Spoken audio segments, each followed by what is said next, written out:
C'est-à-dire que tous les gens qui vous disent non, mais faut arrêter avec les Russes, etc., à un moment, c'est pas sérieux. C'est une discussion qui est pas agréable du tout. Il y a 2 semaines, j'ai été accusé d'à peu près tout et n'importe quoi. Maintenant, je suis devenu Usul qui veut emmener les enfants de pauvres mourir à la guerre pour Macron. C'est une discussion qui est pas agréable du tout. Mais qui est vraiment pas agréable du tout. Et je sais qu'à gauche, il y a le camp de la paix, et d'ailleurs, non, mais c'est même toute la tradition de l'histoire du Parti communiste qui a longtemps été le camp de la paix. Il n'y a pas besoin de consentement pour la guerre.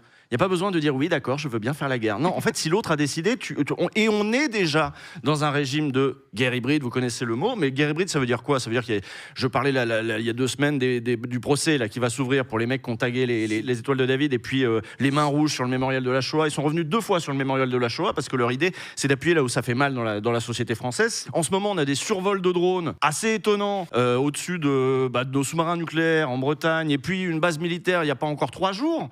Donc, c'est-à-dire les menaces sont vraiment là, les menaces commencent à se concrétiser un petit peu. Le signal qui est envoyé par Macron en disant on va rétablir un service militaire. Donc, encore une fois, il faut reprendre les proportions. Il y a 20 000 jeunes chaque année qui s'engagent dans l'armée de terre. L'armée de terre recrute, vous savez, ils ont même du mal à recruter. C'est déjà compliqué de remplir pour les besoins de la France les 20 000 par an. Là, l'idée, c'est en gros de partir un petit peu sur, il faut peut-être rétablir un lien entre l'armée et la nation, l'armée et le pays, parce qu'on risque peut-être d'avoir besoin de l'armée pour, je sais pas, sécuriser un traité de paix éventuel en Ukraine avec des troupes françaises ou je ne sais quoi. Ça, ce sera évidemment pas les jeunes du service militaire qui vont aller faire ça. Ah oui, après, j'ai dit, il faut défendre les démocraties libérales. Et on m'a dit, tu es bien naïf, Usul.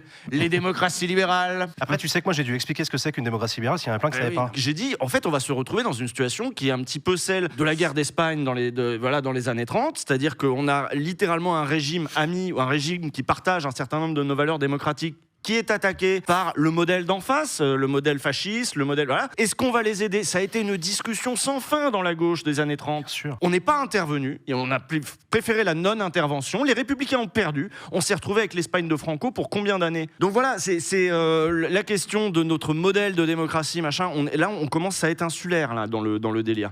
Les États-Unis ne sont évidemment plus du tout avec nous. La Russie ne l'est pas du tout. La Chine a aussi des enjeux. Franchement, l'Europe pas unie, ils préfèrent. L'enjeu, c'est la désunion de l'Europe. Et donc, la solidarité européenne, elle peut prendre des formes qu'on va pas aimer. En fait, c'est une discussion qui est pas agréable du tout. Ce qu'a dit le général Mandon sur les Russes sont en train de s'équiper militairement au-delà de leurs besoins en Ukraine. Vladimir Poutine ne s'arrêtera pas là. Il a certainement des ambitions pour demain.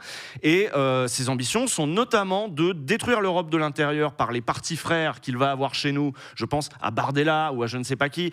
La donne qui a changé, c'est que maintenant, ils le font avec le soutien des États-Unis. Et ça change absolument tout. C'est-à-dire que tous les gens qui vous disent non, mais faut arrêter avec les Russes, etc., à un moment, c'est pas sérieux. C'est pas sérieux du tout parce que ça va nous rattraper et voilà. Donc, moi, je redis juste, je suis pas pour qu'on envoie les enfants mourir, je ne sais quoi, ou ce qu'on m'a prêté encore comme intention. La CIA... Intéressant. Alors, on ne dit pas la CIA, on dit le lien transatlantique. Et en effet, il y a des acteurs du lien transatlantique en France qui ont longtemps soutenu des politiques assez bellicistes quand ils pensaient être backés par les États-Unis. Et ça n'est évidemment pas mon école, je n'ai évidemment pas de lien avec ça. D'autant plus qu'aujourd'hui, les États-Unis, ce n'est pas leur plan qu'on pense à résister, à être autonome, etc. Et ça peut nécessiter une montée en puissance en termes de recrues dans l'armée. Et la question va se poser et elle va être déplaisante, très déplaisante.